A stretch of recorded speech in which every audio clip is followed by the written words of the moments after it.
I'm not quite sure how all you other booktubers are affording to buy all these books. You guys post like a dozen book haul videos a year, and that makes no sense to me because I make decent money and books are expensive. I can't imagine buying so many books. But over the last 2 months, I've managed to compile a nice little stack of books, both virtual, physical, audiobooks, and I'm pretty satisfied with it. And I'm excited to share with you my book haul, my second book haul ever for the channel. We got some hard sci-fi. We got some fantasy. We got some horror. So let's just get right into it. How many books did I buy? 23 audiobooks. That's the vast majority of them. 4 ebooks and 3 used books from my local used bookstore because I still had to save some money. The grand total of money I spent on the books that I bought was $242.32. Most of that money is audible credits, and those kind of compounds. But when you have 20 audible credits, you got to use them, because what's the point of getting a credit a month if you're always trying to find ways to find books for free? So I was excited to support the authors. I also got some books for my birthday, so I got like 2 other books that I didn't buy.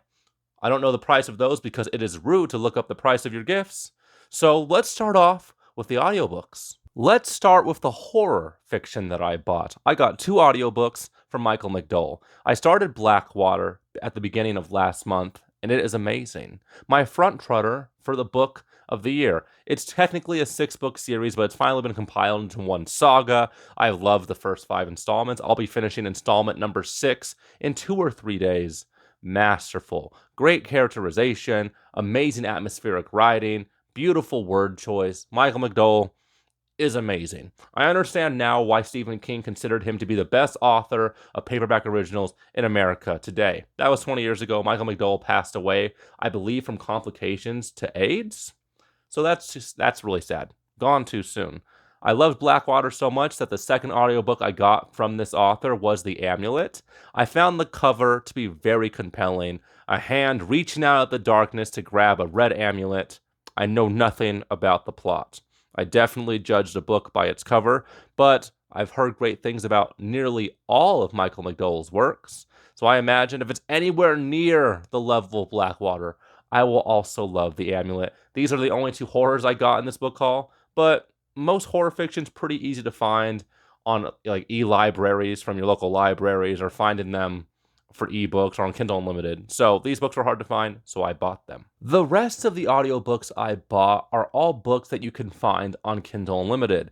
But because you could read those books for free, I kind of feel like I was gypping the author. I wanted to support them. So I got all these audiobooks, so that way at least the author gets a little bit of my money in return for the enjoyment I'm sure I will get from these stories. The Echo Saga by Philip C. Quaintrell has received a lot of love. It is one of the best-selling, independently published fantasy series on Amazon. Supposedly, the author paid no money for advertisements. The algorithm just captured it. He has sold millions of copies and is now able to write full-time. This series is held in very high acclaim. It's a massive series. I think it's 9 books.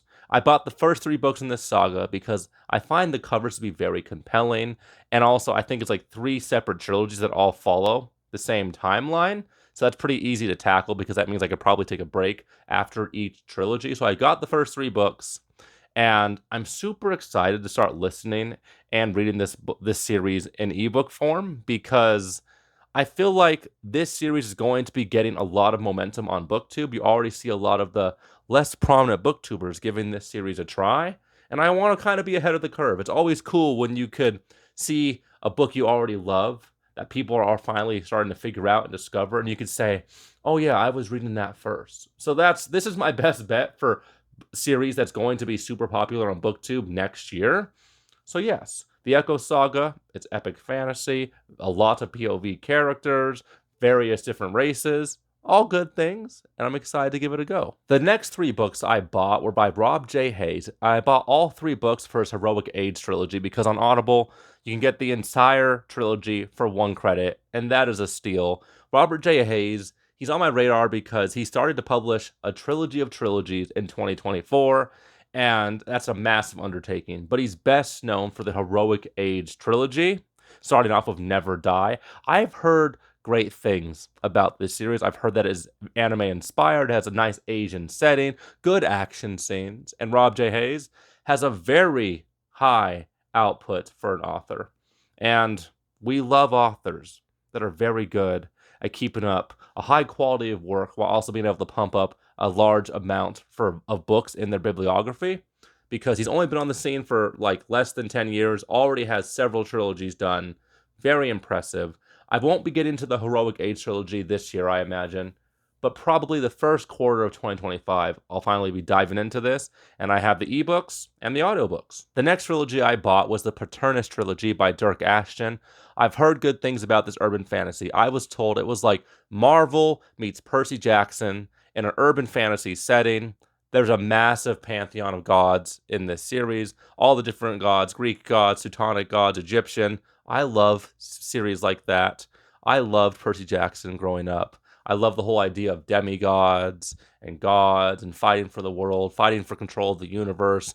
Struggles have been going on for thousands of years throughout all of history. Very compelling stuff.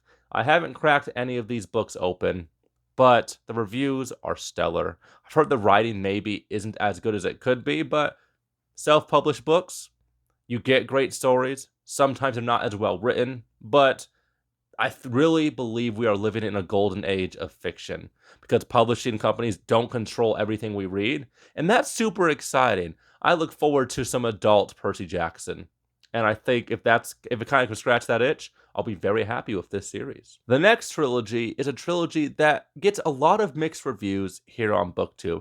I swear, 7 or 8 years ago, you didn't hear a single bad thing about the Poppy War trilogy by R.F. Kuang. Everyone was talking about how well written it was, about how the author was a prodigy because she was very young when she published this trilogy. But as of late, I've been hearing a lot of mixed and negative reviews about this series. I've heard a lot of complaints about how the protagonist is very unlikable, and that makes the plot a little bit of a drag. But I don't mind an unlikable character. Story comes first for me. Story, plot, ideas come first. I know there's kind of like a magical school trope in this series. I'm not a big fan of that. But when you could get this entire trilogy for one Audible credit, it's got to be worth it.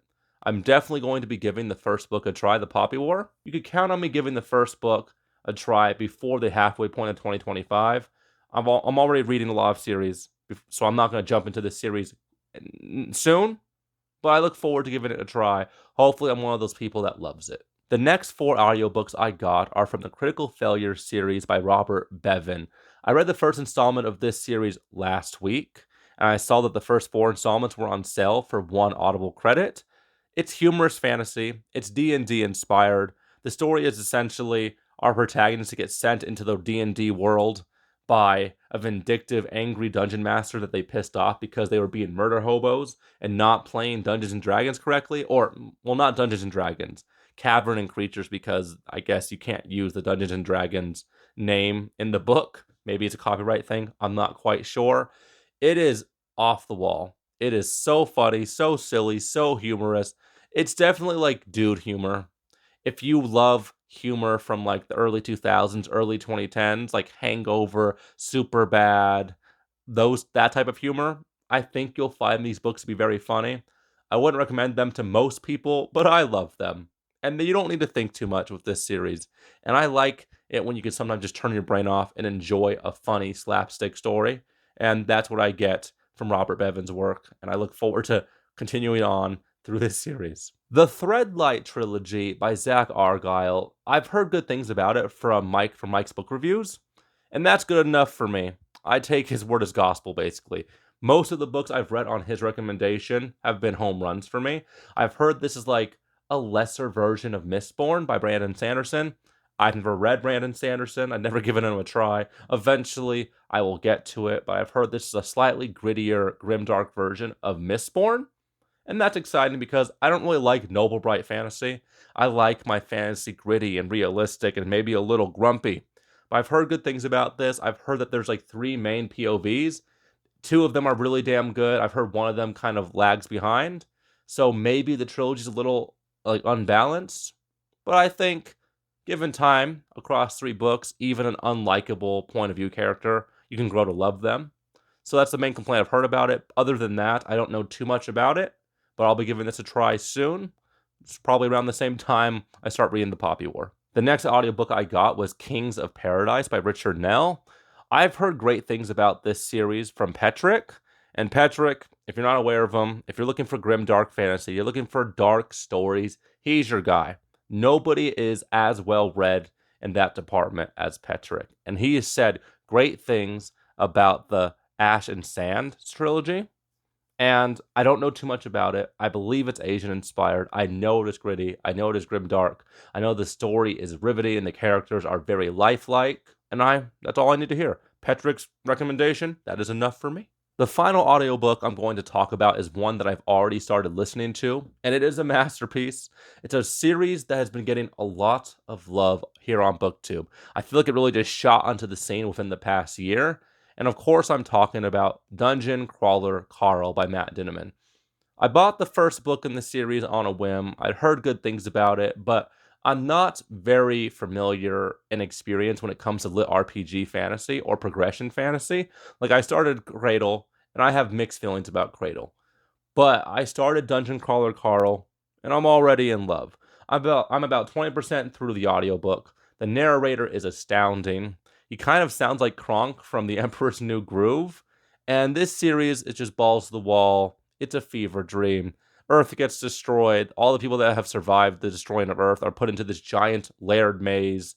They're trying to win, go through all the levels, get to level 18, win back their freedom. It's like Hunger Games in a maze. And our main character, Carl, he like gets sucked into this maze, and he's in his underwear and Crocs. He's looking for this cat, his ex-girlfriend's cat, I believe. The cat eventually learns how to talk. It's absolutely wild. Great dialogue, funny action scenes, lot of humor, great narrative, like, performance.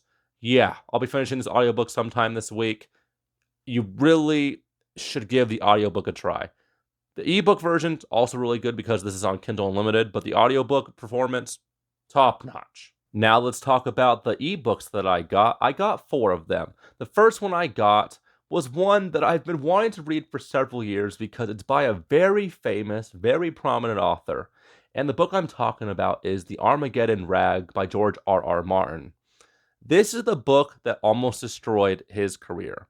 This book flopped so bad that George R.R. Martin had to stop writing books. He had to go into television. He worked as like a TV writer for years. But probably without this book being as big a flop as it was, George R.R. Martin would not have been pushed to leave sci-fi and to give epic fantasy a try. We would have never had A Song of Ice and Fire. We would have never had Game of Thrones. I love the TV show. Haven't really read the books. But I've heard that this is a mixed bag.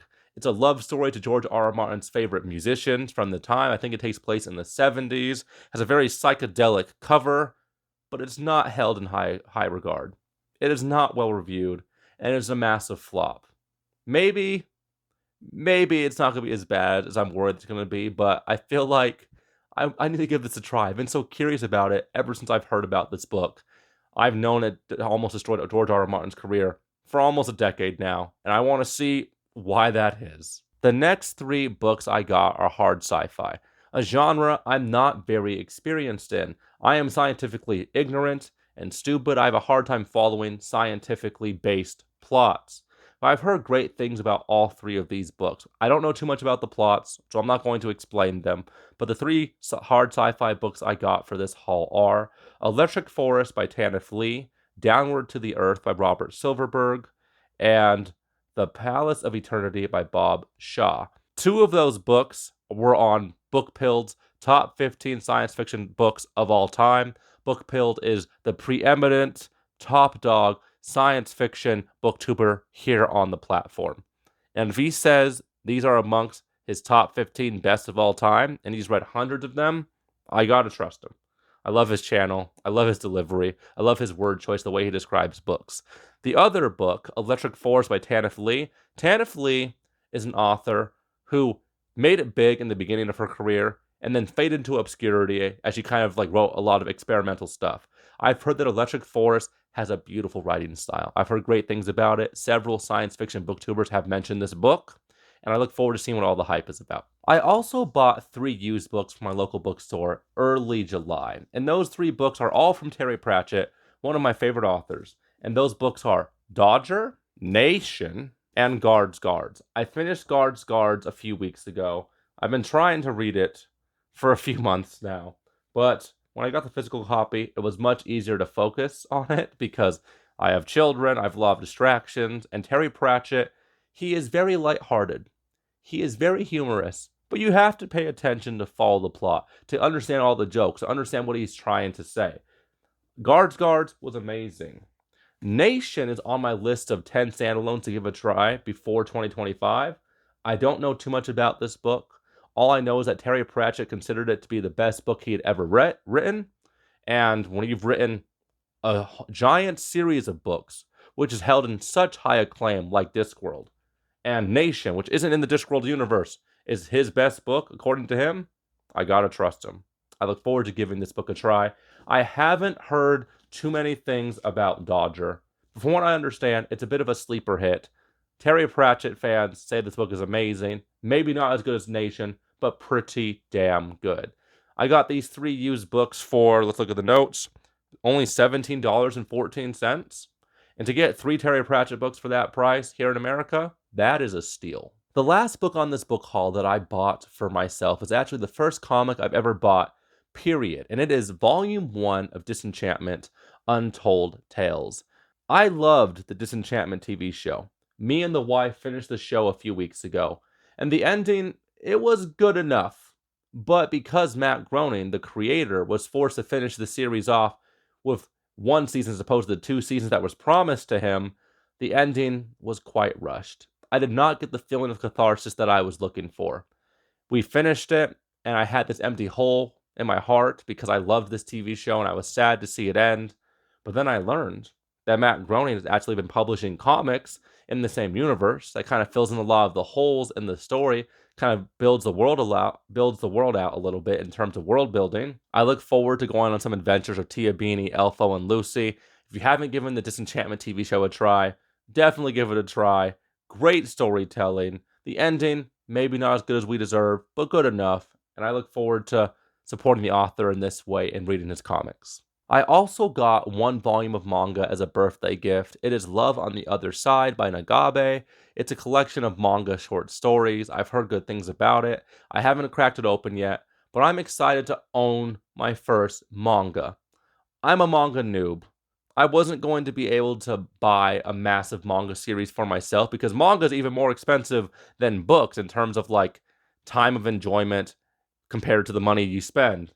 But a nice little all-encompassed collection of short stories, I think that's a good place to start. If you've read this one, tell me what you think about it because I'm excited to give it a go. So there you have it. That's what $242.32 of books looks like. 31 books in total, minus the one that I got as a gift. I'm very happy. I have trouble buying books for myself, and I was able to find a way to splurge in a very frugal way and get a lot of books for a very decent value. If you have any tips for how to get affordable books, leave them in the comments below. I'm all ears because I want to fill up these bookshelves, but I don't want to break the bank and feel like a bad husband and a bad father for doing it. So yeah, book haul number 2 done in the books. I'm happy about it. I look forward to see what the stories have in store for me. Thank you guys for watching, and I'll talk to you guys next time.